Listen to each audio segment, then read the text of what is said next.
The Wings of Ashtaroth, Ashtaroth. That's what I'm going with.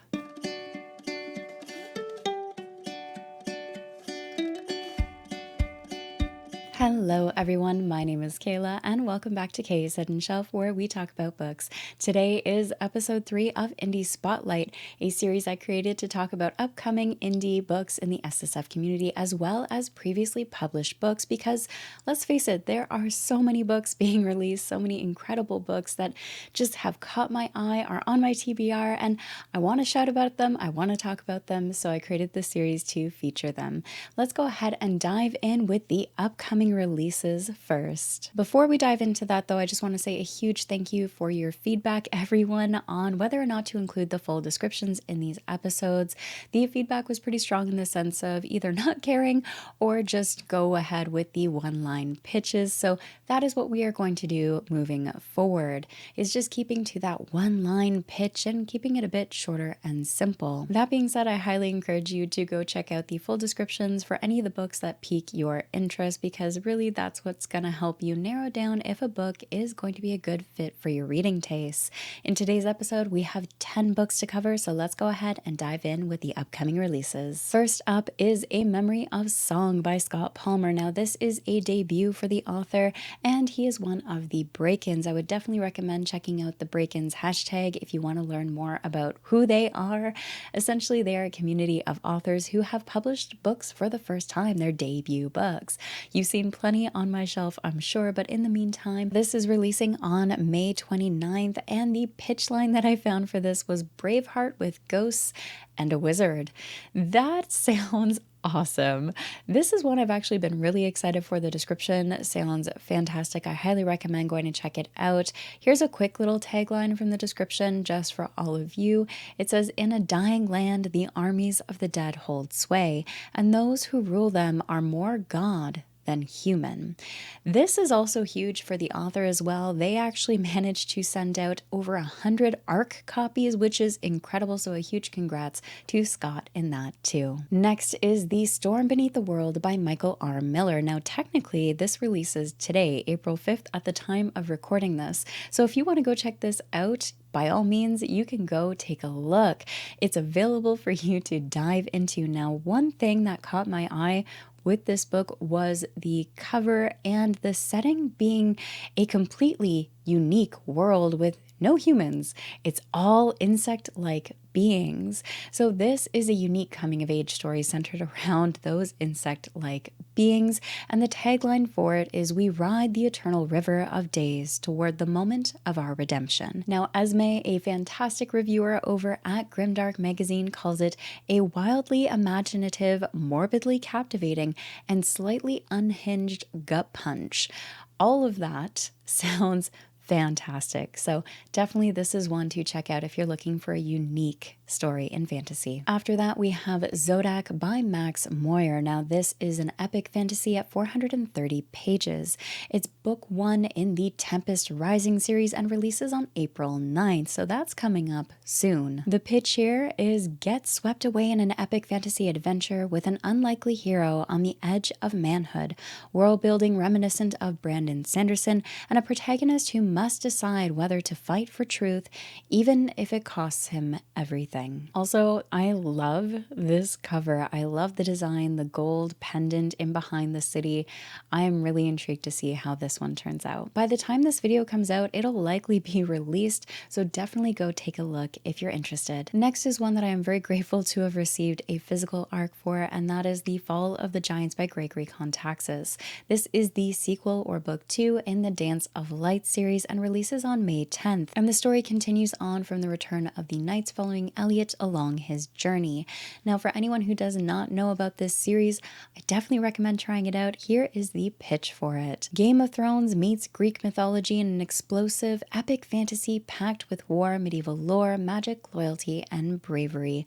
It has so much action in it. It has some dark moments in it as well, and I definitely recommend giving it a try if you're interested in Greek mythology mixed with some of those darker fantasy elements. Thank you again, Gregory, for sending a physical ARC my way. today. I am very excited to continue with the series. After that, we have another sequel, and that is Thorns of War by João F. Silva, book 1 being Seeds of War. If you haven't checked out this series already, I definitely recommend it, especially if you love intricate and unique magic systems along with such cool world building. This is definitely one to check out. This particular book is releasing on May 5th, and it is the sequel, as I mentioned, in the Smokesmith series. The tagline for the series itself is an epic fantasy about smoke magic, unique mythical beasts, and gods who won't hesitate to meddle in mortal affairs. There's also some darker moments in the series as well, but this is another sequel, a series I am looking forward to continuing. And the final book in this section is Darktown by Palmer Pickering, releasing on April 29th. I was lucky enough to receive an e-arc for this one. I'm 20% in one sitting, and I'm really enjoying it. It's a level 1 of the Dragon's Crawl series. It's a fantasy lit RPG adventure, and it's around 410 pages. The pitch for this is part cozy, part bloody, and all fun. Temerity, bored with small town life, decides to enter the dragon's game, hidden within her town, launching an adventure to survive level 1. Darktown. In reading the arc, I also noticed that there is an additional detail within the book that I really appreciate, and that's the inclusion of artwork and illustrations. I love when there's art and illustrations throughout a book. I find it adds a little bit more immersion. It's just nice to look and see what the author imagined these characters to be in a bit more of a visual format. And yes, there's plenty of artwork in this one as well. Moving on to the books that have already been released. The first one is Affliction. This is a cruise end book 1 by E.R. Smo. Now, this was published in October of 2023. It is a debut for the author and a fantasy. It's about 310 pages, and the tagline for this one is Kaio's parents are heroes, and now he might get his chance to be one.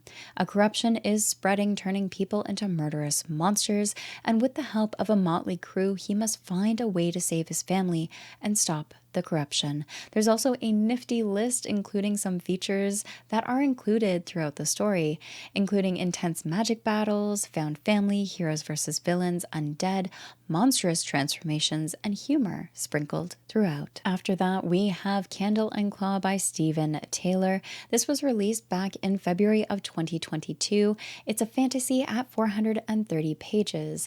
The short pitch for this is hard magic, nuanced characters, and epic conflicts make Candle and Claw perfect for fans of Brent Weeks and Brandon Sanderson. There's also an additional pitch for this with just a bit more detail, and that is when a band of witches begins systematically removing Giovel's companions, he's ready to fight back. Witches have ruined his life already, and stopping them happens to be Giovel's job. The problem is that the more he hunts for witches, the more he sees himself in them. I love that last line. I love books that dip their toes into something a bit more morally complex in terms of the main character, and that definitely sounds like something we're going to see here. The last 2 books in this episode are by the same author, however, they are quite different from one another, so I wanted to feature them separately. First up is the erstwhile Tyler Kyle by Stephen Hugh Westerna.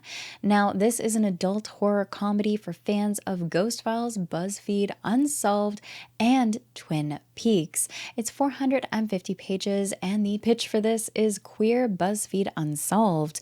A washed-up actor turned cryptid hunting YouTube darling receives a video from his presumed dead mother that leads him to an isolated island that was once a gay conversion camp, and which may house the monsters he swears aren't real. A fever dream horror comedy about parasocial relationships, queer pining, and karaoke. And finally, by the same author, we have The Wings of Ashtaroth. This is an epic fantasy and book 1 in the Sands of Hazan series. Now, it is a chunker at about 1,000 pages. However, I have heard a lot of feedback saying it is a quick read. Now, I was curious about that, so I ended up trying out the first chapter or so just to see, and first impressions were actually in agreement with it. It was a fast and smooth reading experience for how much I ended up reading. So if you are hesitant on chunkers, I would still recommend trying this out because I feel like it is a deceptive page count for the reading experience you will probably be getting out of this. And of course, the pitch for this is the great city of Kamasan is at a crossroad. A powerful empire from beyond the ocean threatens to reignite a centuries-old feud. A slave rebellion brews in the labyrinthian tunnels beneath these streets, and Prince Ashtaroth, the city's supposed savior, is plagued by visions of demons that may or may not be real. A queer political epic fantasy for fans of ancient history and Game of Thrones. And that is everything for today's episode. I am really curious which ones caught your eye in this episode. Leave your comments down below. I always love hearing from you. And a huge shout out to all of the artists for their amazing cover art as well. Thank you so much for watching and take care of yourselves.